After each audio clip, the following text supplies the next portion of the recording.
great day, attractive thinkers, and welcome back to another episode of Beyond the Break. Give yourself a fighting chance. Visual encouragers around the world, get your attractive thinker notebooks out. You should always keep them handy because you never know when you're going to hear something that's going to resonate with you on a deeper level, and you're going to need it now and in the future. Whatever your goals are as a new and aspiring entrepreneur, whether you're in a break, coming out of a break, or beyond the break, you're going to need these resources. Welcome, my co host, Tichet Bradshaw, to another episode of Beyond the Break. Give yourself a fighting chance. Happy Mindset Monday, everybody. We made it through another week of power. We get to do what we never done, go where we've never gone, and have all that we deserve to have in this lifetime. It's a great day to be alive. It is a fantastic and amazing day to be alive. And I know you know that by now, attractive thinker and visual encourager. I want to premise this message by encouraging you, if you have not already done so, run on over to Amazon and grab your copy of The Attractive Thinker. You're going to need this on your journey. This fantastic and amazing 726-page transformational experience will fortify these messages that you're hearing. It will give you the tips and the tools and the resources and the solutions that you're looking for on your entrepreneurial journey, be it writing your book or launching your business idea. When you hit a roadblock, a mental roadblock, or you're struggling to get clarity, you can turn to any page in this resource and get support and answers so that you keep the momentum and the flow in your life, so that you keep accomplishing and creating, living, and leaving that legacy that speaks when you no longer can. Today, we're going to be talking about misery. When misery is ignored, it paralyzes movement. Why are we talking about misery? Because there are a lot of things that we can anticipate or that we think could be keeping us stuck or holding us back or keeping us waffling back and forth or wondering about our goals, or should we take the leap, or should we make the move, or should we start the business idea, things like that. There are things that we are aware of, to shed, that we can say, well, maybe if somebody was to ask you what's holding you back, some things will come off at the top of your mind. You might say this or that or the other, but there are some underlying things that we may have never considered, like ignoring how we feel. When misery is ignored, it paralyzes movement. You can't move forward if you're privately and secretly miserable and you're not aware of it, or you keep putting how you feel on the back burner. Every time something frustrates you or disappoints you, instead of you dealing with it or expressing it, and expressing it doesn't mean blowing up at someone or something. It means maybe journaling it out, writing it out. It means confronting it. It means owning it. Yes, I am frustrated. Yes, that did this disappoint me. It means addressing it. When we don't do that, then it gets pushed to the back burner. Guess what? It doesn't go anywhere. It builds up. It builds up. And it needs to be addressed, because with it building up, the weight of it prevents movement. The weight of it prevents us from taking action and writing the book or launching the business idea, because misery comes with friends, guilt, shame, um, pain. Um, I don't want to Fear. say fear. I don't want to say trauma. I want to. It's something deeper. You might say, well, what is deeper than trauma? It's something deeper than trauma. It's like it's something that causes a bruise. It's something that leaves a bruise. Misery unaddressed, misery ignored, can bruise the soul. It can bruise your spirit, and you're walking around sore. Your Mm. spirit is sore. Your soul is sore to the touch, whereas you can't handle much. You hear people say, if one more thing happens, if I hear another thing, if one more thing don't turn out right, or if one more disappointment, I can't handle another frustration. Misery ignored causes a wound in the soul, and we walk around with that. Have you ever heard someone talk about this underlying sadness? This it's in the background. It runs in the background. It's like this underlying sadness. They could be smiling. They could be acting like they're happy at the event, or they may even be hosting the event or speaking at the event. But when they're by themselves, that underlying sadness is ever present. Misery ignored paralyzes movement. Now, paralyze is a strong word. It's like being in a frozen state. You can't move. You want to move. You have all of the ideas. You want to take action on your ideas and launch your business idea and write your book and travel the world or transform your life or move or leave or whatever it might be. You want to do those things. But that underlying misery has paralyzed the movement, the action that you could take in your life until it's addressed. Tichet, talk to us today about how misery can paralyze movement.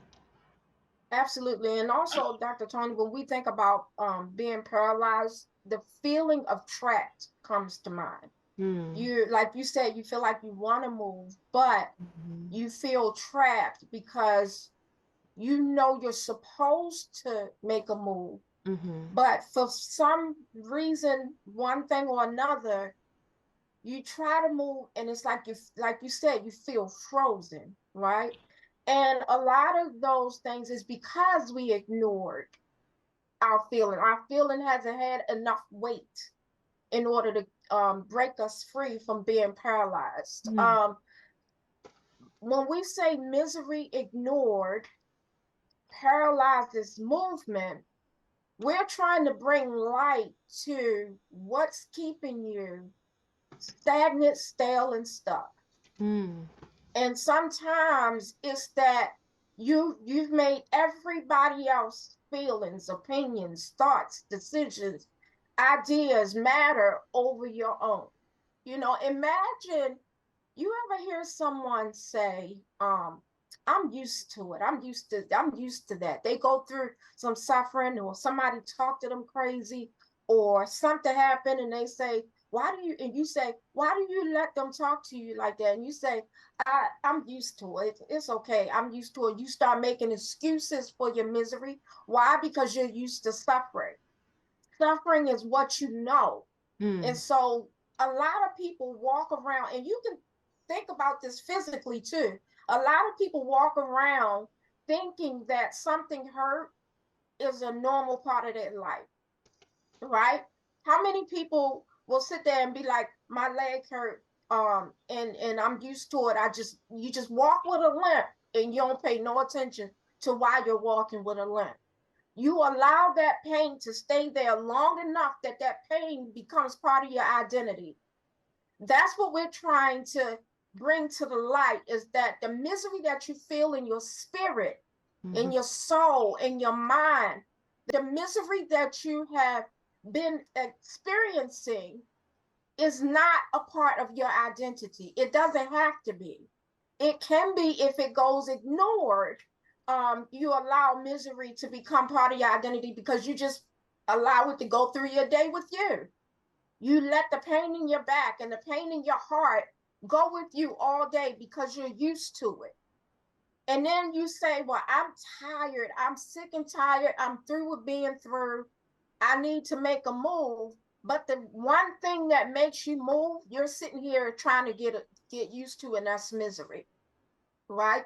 You have misery that's happening so that you can move. But when you ignore what's Mm. there to make you move, you Mm. end up paralyzing your movement. You end up being stuck in relationships, in businesses, in workplaces that is not for you because you're afraid to move. And sometimes fear will have you stagnant. Fear will stifle you um enough because you don't know what's past the break. You don't know what life is beyond the break. So you choose to allow yourself to stay comfortable in the break. There is life so much life beyond the break, which is why we're here, right? And we're here to tell you that when you understand that the misery you have did not come with your identity, it did not come with you. This is not who you are. This is not something you're supposed to experience every day. We are not supposed to sit here with our back hurting, our leg hurting, our neck hurting. It is an indication that something is wrong. My When you feel that feeling of misery, it's an indication that something is wrong. And the indicators that you have in your life is so that you can make a move. You don't accept misery as part of this is just what happens to me. This is life. This is what I'm used to. You don't have to. So we're here to give you the message to allow you to see that your misery matters. That's a good enough reason for you to make a move. mm-hmm. Your misery. Mm-hmm. You know, a lot of us, we do things because our children is miserable. We do things because our spouse is miserable. We do things because our friends are miserable. We'll make a move when somebody else is miserable. But Mm-hmm. when we're miserable, we keep trying to make comfort in something we're not comfortable with in order to not disrupt the flow of everybody else. But you let your miseries take a back seat. Mm-hmm. You let your feelings, your desires, and everything take a back seat, and your misery ends up being in the forefront, but you don't pay attention to it because it doesn't, you feel like it doesn't have enough weight because you're not screaming. And when you're not, when you feel like you're not screaming, you feel like, oh, I could take this misery a little bit more. No, if you have an ache, pay attention to it. Mm. That ache does not have to become a pain.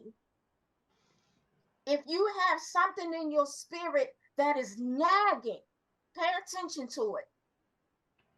That nagging is not supposed to be a part of your life or a part of your identity. You do not have to carry that all day. So we're saying that this is a time and a place to have movement. You do not have to be misery. You don't have to be stale, stagnant, or stuck. You don't have to live a life less than your full potential. You don't have to sit there and take suffering. Mm. And some people might be addicted to suffering. I was one of them, right? I was addicted to suffering for a long time. And then I realized that suffering did not have to be a part of my life, my identity.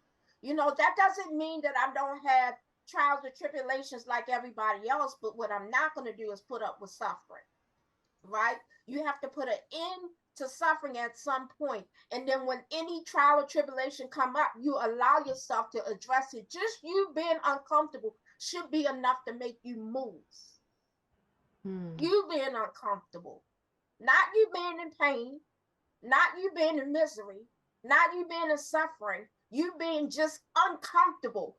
From this point on should be enough to make you make a move, whatever move that is. You get, some of us are just one bold decision away from living a life that we have been calling for and desiring, the life that has us living at our full potential. One bold decision.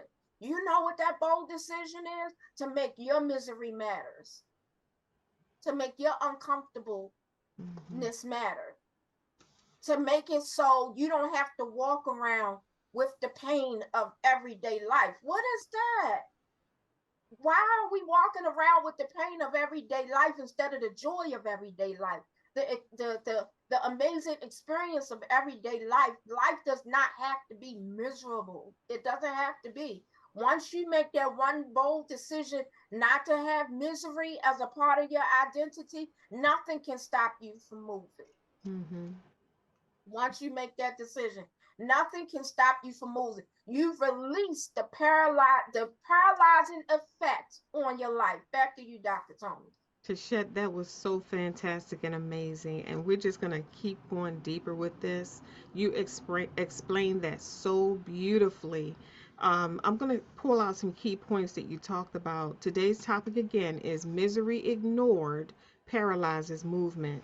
So, in order for us to address misery as if it's a priority, We have to first understand what misery is. And one of the things I was thinking about, number one, in order to make misery a priority, something to that gets our attention, then we have to put a value on it. It has to become valuable to us. When we don't address misery, I mean, it's just like somebody hitting you in the foot with a hammer. If you don't see that your foot is valuable, you're not going to really, even though you're in pain, you might just keep sitting there saying, ow, ow, ow. You know, I believe it's Les Brown told a story one time. I was at one of his leadership conferences, and he said this owner had a dog who was laying on the porch just moaning. And someone asked the owner, why is the dog laying there moaning? He said, because the dog is laying on a nail. And they said, well, why doesn't the dog get up? He said, because it doesn't hurt bad enough. He was just laying there moaning. So it's possible to be in misery and moaning about it and hurting and not doing anything about it. Tichet, this is a serious situation. This is serious. Now, from what you were saying, and I'm going to go back to defining what misery is, but from what you were saying, um, you mentioned, you said our feelings don't carry enough weight to get us moving. And that weight, I was thinking about that weight. I moved it over to value. Our feelings aren't that we don't value how we feel enough to do something about how we feel. The other thing you said was the misery is there for a reason, and in the place of reason, I put as a tool to get us to move. But when it's ignored, we're ignoring our tools. So if misery is present and it's a tool to get us to move, because you got to think about it. We don't just take action for no reason. We have to be motivated to take that action. We're either going to take action to avoid pain or to increase pleasure. We don't just jump up. I mean, because if we were capable of jumping up and taking action on everything that we desired, we would be accomplishing so much more with humanity. We would be accomplishing so much more in our businesses and in our personal lives. We need motivation. We need something that sparks movement. And that's why, as entrepreneurs, we're encouraged to stay around people that inspire, encourage, and motivate and support and celebrate. Keep your music, your inspirational music playing. Keep your inspirational quotes around you. Put things up around you that remind you of your vision and your values and things like that, because they're triggers. They keep your mind focused in a direction that increases action, encourages you to take action. So we need this. But if misery is present and we have not been taught the purpose of misery, we have not been taught what to do when we're miserable. And to shed, see, this is a broad topic, and we could go so deep with this. When in your childhood, in your upbringing, if there were experiences that made you feel miserable, and as a child you're not capable of doing anything about it, you get used to it. So you might say, well, Dr. Toni, I never valued misery. I never put a value on misery. I always felt this way, and I just, rolled through life like that. It was normal for me because of this and that and the other. But today we're going to show you we're going to put a value on it. We're going to give it a definition. We're going to give it a meaning. We're going to show you that it's a tool. It's not something that you're supposed to get used to. It's something that you're supposed to do something about. So when we talk about value, value means worth, something of importance. How you feel should have worth with you. It is something of importance. It is of the essence. It is a priority. When we talk about misery, we're talking about wretchedness. This is in the dictionary. You can look it up. Wretchedness, suffering, great mental or emotional distress. This is the definition that I saw in the dictionary for misery. Extreme unhappiness. See, it's one thing to have the underlying sadness, but extreme unhappiness, a source of distress. Misery is a source of distress. Pain, discomfort, gloom, grief, hardship, heartache, torture, worry, anxiety, torment, adversity. Think about that. That's misery. And to know that misery is defined this way and that we ignore it, So when we ignore something, are you saying that we're walking around every day with a source of distress in our spirit?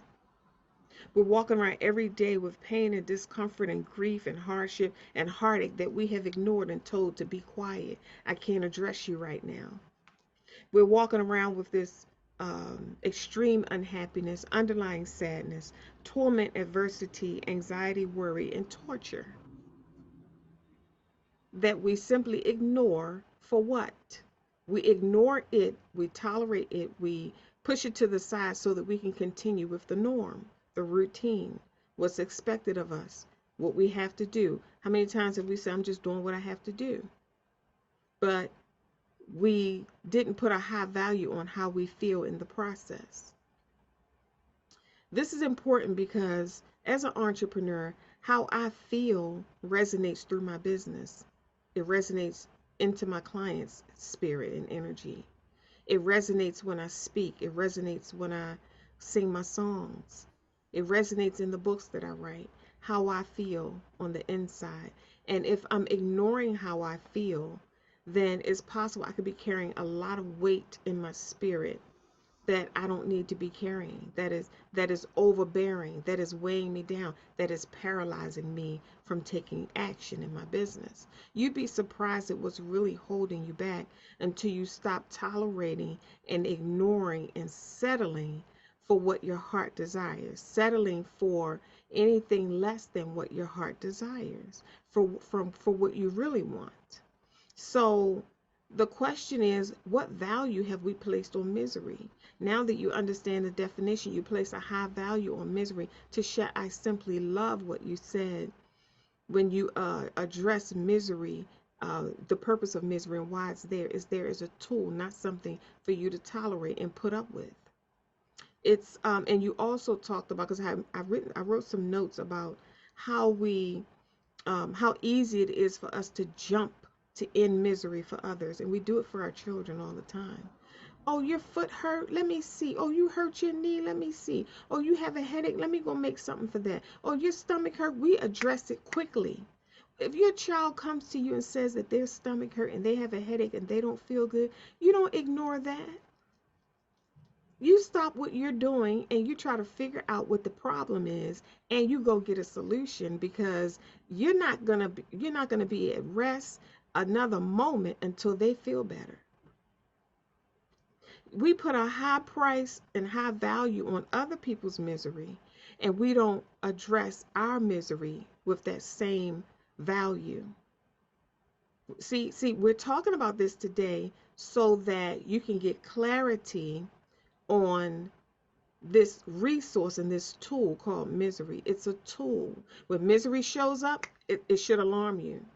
It should make you stop in your tracks and say, okay, something's out of alignment, because I shouldn't be miserable. So I need to make another decision because I shouldn't be miserable. I need to move here from there because I should not be miserable. Because now you understand the definition of misery and the weight that comes with it. Tichet, you says our feelings don't carry enough weight to get us moving, meaning the value that we put on our feelings doesn't have enough weight. It's not that much of a priority to us to get us moving. Now that you know the weight that comes with misery, and that misery is an indicator, it's a tool for us to get up and do something to end the misery. Now that we know that, we can take action. I pray that this message frees you as it is freeing us. As it is freeing us. We're sharing this message because we've walked through these experiences. And as long as we're living and breathing, we're going to have more experiences to walk through. And we have to constantly remember, as attractive thinkers and visual encouragers, that I'm not built for misery. I'm not built for misery. Misery is an indication that I have got to shift and change something. I've got to shift back into my peace, because I don't wear misery well. I'm not cut out for misery. Misery is not my portion. Peace is my portion. Balance and harmony and ease and flow. That's what we're supposed to be functioning and operating in. But until we know that, we ignore the misery, which paralyzes the movement. Back to you, Tichet.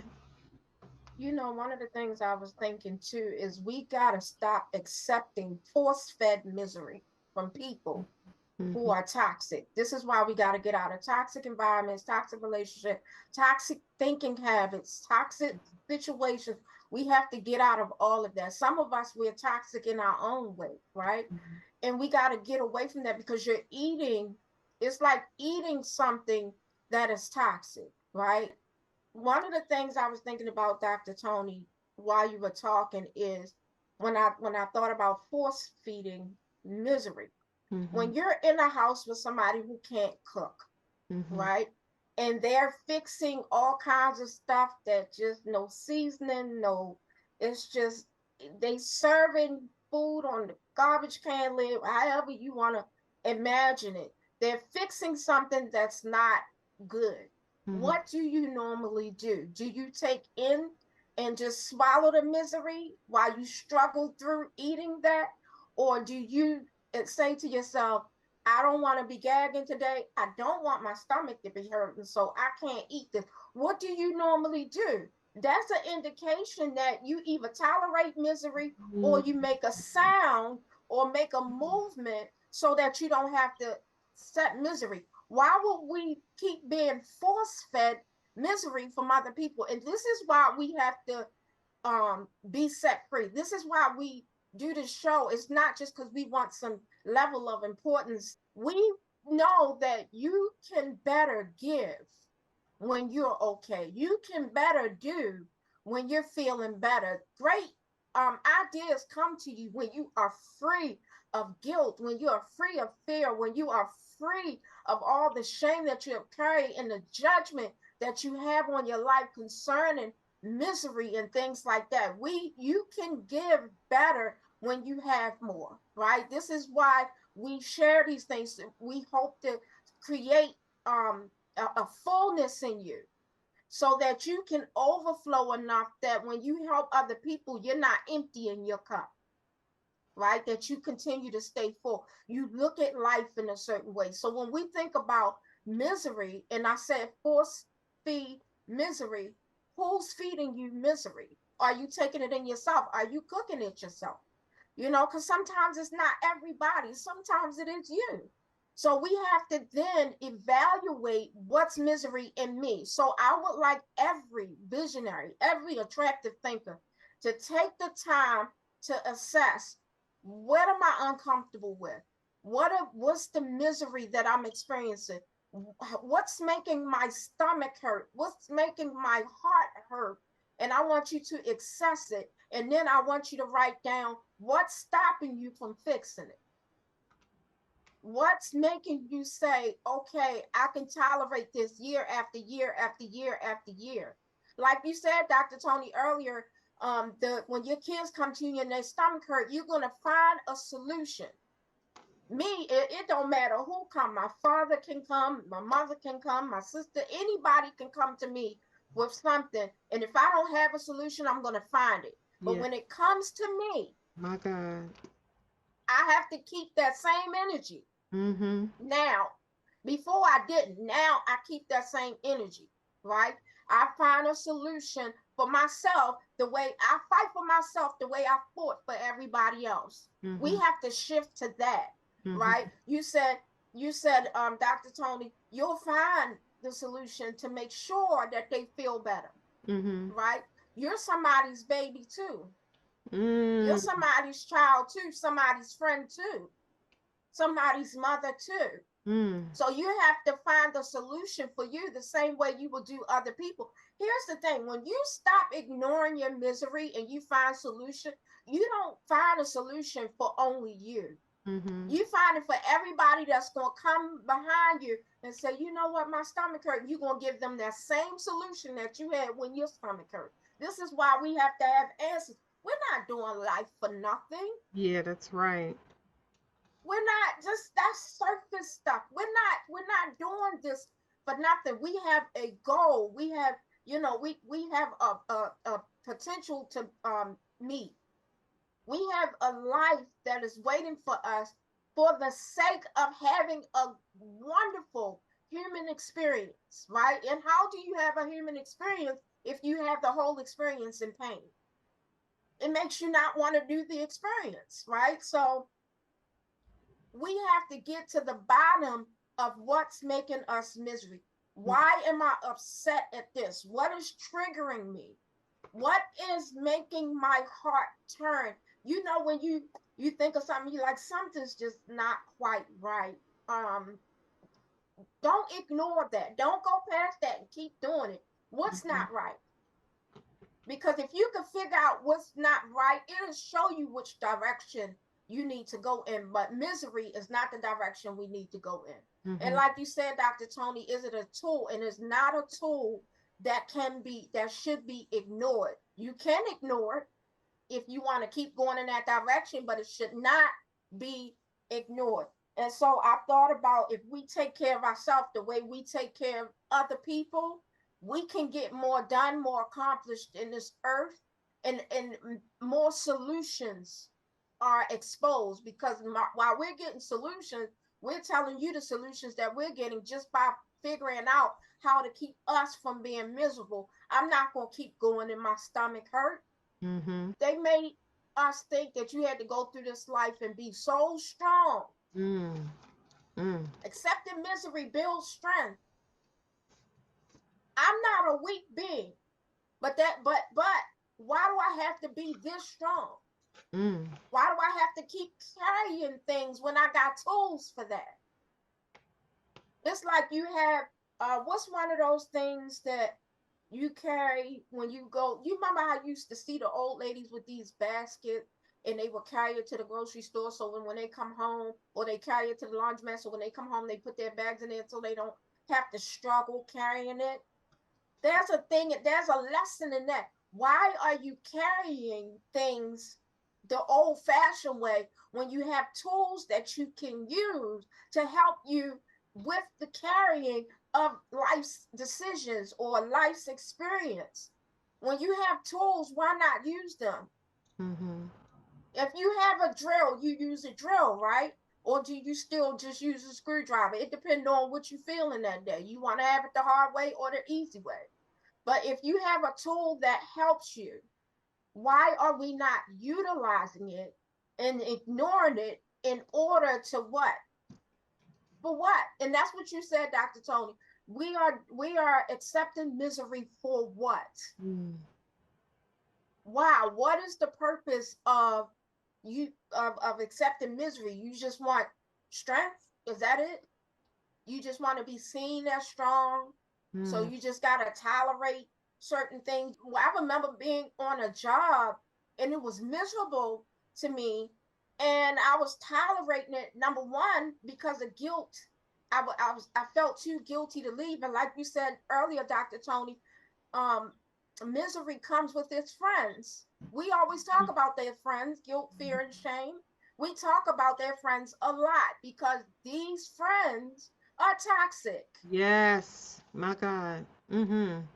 and so when you're having a misery and you're in a place of business, you feel like you have to stay there because you feel guilty to leave, because you feel like you don't have a valuable enough reason to leave. Like your misery is not valuable enough. Wow. Okay, let's say this. Some people be in relationships, right?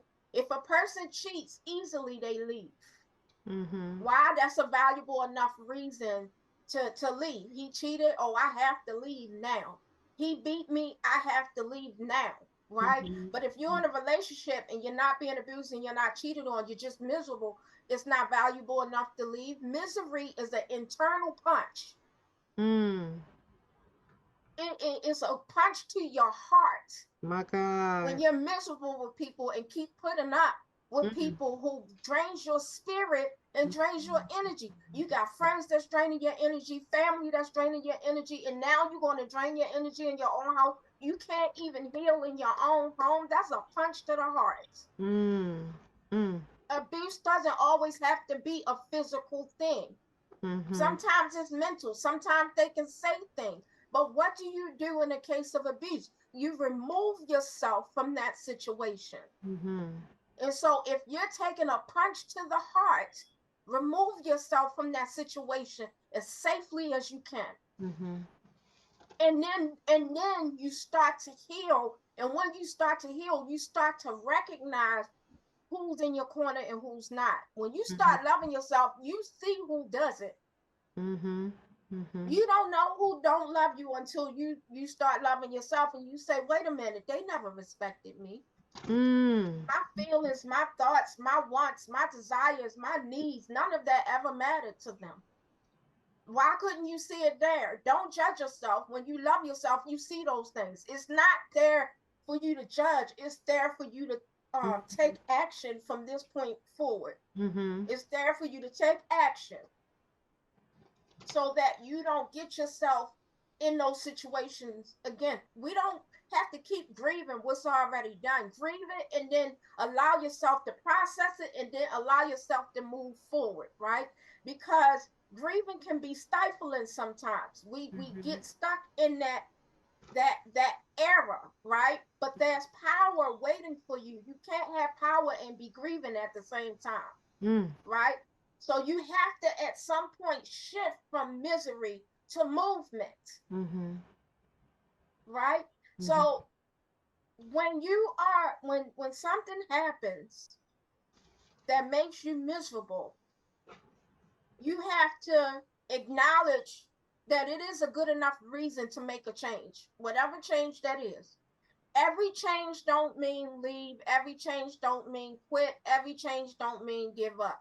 Some, it depends on the situation, the Yes. circumstances. You have to have the discernment Yes. in that situation, right? Mm-hmm. Because every change mean every misery can mean a different change. You just Yes. don't know. It depends on the person and Mm-hmm. the way they live it, right? Because you can have a relationship and that relationship gonna have ups and downs. Your life experience, your human experience is going to have ups and downs. We're talking about when life is so troubling and so much suffering that it becomes misery, Mm-hmm. that it paralyzes you. Mm. Mm. And one of the things that will make you stay stale, stuck, and stagnant in misery is not knowing what's beyond the break. Mm-hmm. Not knowing that there's a full life of love, of peace, of joy, of happiness, of strength, of encouragement beyond the break. You just got to push past that misery. Here's another example, Dr. Toni, with working out. When I'm gonna tell you this, when I was starting to work out, the thought of working out, I was like, I felt like I was miserable. I was like, that's gonna hurt, and I'm tired. And you mean I gotta do 25 of those 3 times like this? I don't want to get up. This couch is beautiful, you know. But Yes. then once I looked at the end goal of everything and what it took, I decided how much pain I had to endure with that, right? Meaning you don't accept pain that's not for the purpose of your evolution, right? So when you're working out and you're building muscle, you have a little pain, but you're not in misery. But it's not the pain is not something that just goes with you. It's not there all the time. Mm-hmm. The pain is not a constant thing in your life, Mm-hmm. right? You're pushing past the pain. This is what you gotta do for misery. You gotta push past the pain in order to build your muscle, Mm-hmm. right? You gotta have movement. You start keeping still and start paying attention to the pain, you start creating misery, right? Because when you focus on the pain instead of focusing on what the pain produced, you cause misery in your life that doesn't have to be there. We have to build those mental muscles. Yes. We have to do the breakfast, lunch, and dinner mental breakfast, lunch, and dinner, Yes. right? The reason why we do these mental breakfast, lunch, and dinner because it's necessary to make sure you eat power every day My God. so that you don't take in trash. If Mm-hmm. you keep putting power in yourself, breakfast, lunch, and dinner, you don't have room for trash. You don't have room to be eating something that somebody else or yourself cooked that's disgusting. You'll look at the value of yourself and say, I'm not taking that in. I'm not ready to lift 100 pounds, right? I'm not ready to lift 100 pounds. I can lift 40 pounds, right? I know my limit. You got to know your limit when it comes to life. And people talking to you certain kind of way, if it pushes past your limit, you got to make a move and stop it. Why? Because you are miserable, and that's enough to make any movement. You not liking something is enough. You not wanting to do something is enough. Stop giving excuses to people about why you don't want to do stuff. Let your no be no. Mm. That's enough. The fact that I don't want to is a good enough reason for me not to do it. I don't have to be sick in my stomach. I don't have to have an excuse. My not wanting to do it is enough. That's where you know you got value in yourself, when you let your no be no and you breathe and let them work it out. You know what I mean? You breathe. That's right. People can't Right. deal with that silence sometimes because they're so used to getting excuses, and Yeah. you stand there and let them work it out. You got to do that in all things. Dr. Toni told me that a long time ago when it came to pricing some of my business. You say your price and you breathe and let them work it out. Yes. Because you don't know what's going on in the other's mind, but you don't shoot yourself in the foot Yeah, that's right. over other people. That's right.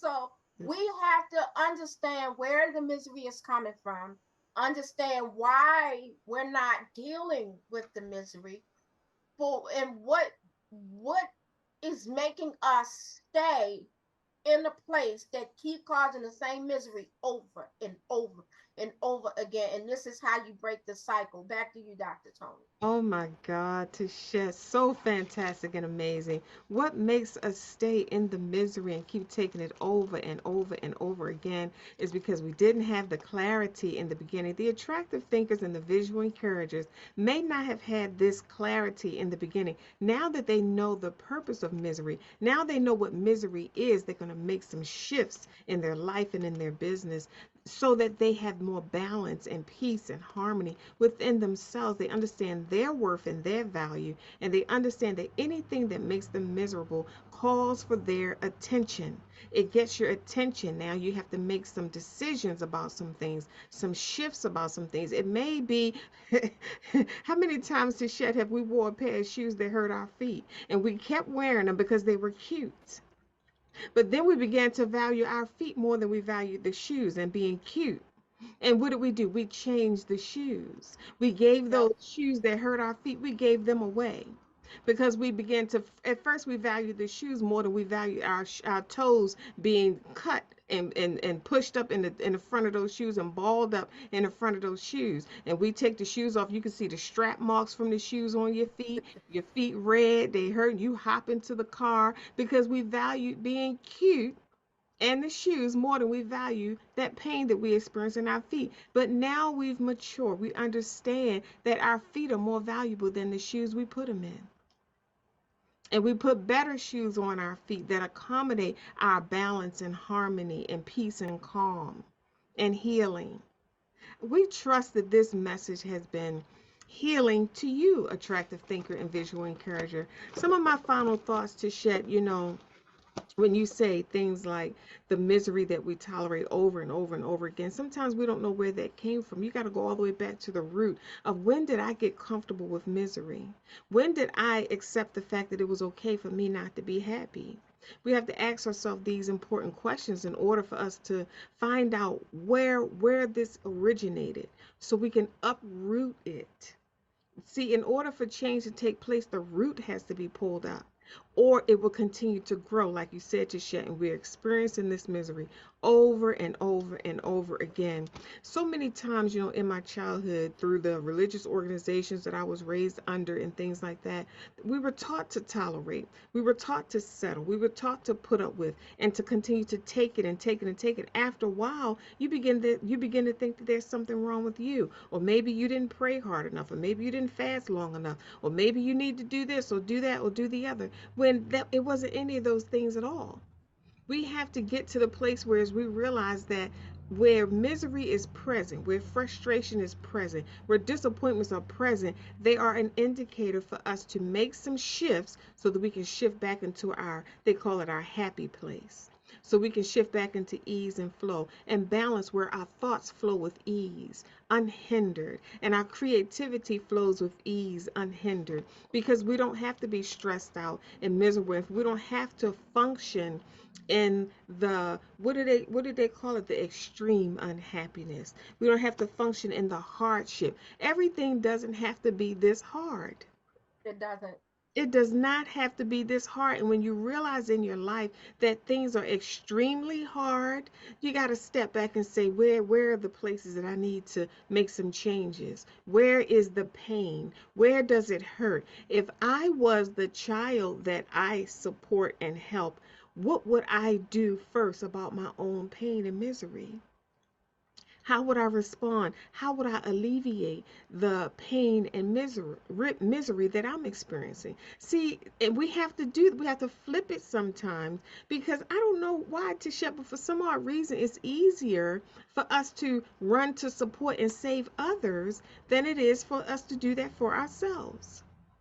And since we know that that's a thing, it's a real thing, then we have to always flip it and put somebody else in our place so that we understand what to do for ourselves. You say, well, if this was someone else, what would I do? And you automatically know what to do. And then you flip it back and turn it on yourself and begin to do those things for yourself. So where do we start? You start with understanding your value and your worth. You start with honoring your heart. You start with speaking up for your heart and your boundaries. You start with standing up and stepping up for your boundaries. You start with knowing your heart and its limits. And when you place them as top priority in your life, misery will have no place any longer in your space. So, Tichet, tell our audience how they can get in touch with you, the visual encourager. Absolutely. But before then, I just want to say one last thing. Yes. Misery loves company. Promise yourself you won't be the company that it keeps. That's Yes. it. I Yes. tell myself that often. Misery loves company. I promise I will not be the company that it keeps. It's You powerful. can find me on my website at www.visualencouragement.com. We provide mental support for movers and shakers, for trailblazers, pathfinders, and groundbreakers. All you visionaries that desire to move mountains but just need a little help lifting the heaviness so that you can create a new vision for yourself. Go to my contact us page, put in your information. Let me know how I can uplift you, enlighten you, and encourage you so that you can live a life of fulfillment without the misery beyond a break. Again, that's www.visualencouragement.com. See you soon. Yes. Misery loves company, and I promise I will not be the company that it keeps. Attractive thinkers and visual encouragers around the world, we are so excited for you. We thank you for joining us today for another awesome episode of Beyond the Break. Give yourself a fighting chance. If this message resonated with you, share it with your circle of influence. Click the like button, subscribe to our YouTube channel so that you can get notified when we go live, when we upload another episode of Beyond the Break, because we need these mental resources. We're here to support you in writing your book, launching your business idea, transforming your life, being greater and higher versions of yourself. You're an endless being. There's no end to you, so you're always going to need mental health support, because everything is mindset. You hear us say all of the time, our life's work, that's to make your life better. Remember, it is not what you're going through, it's how you're viewing it. Think attractively. We'll see you soon.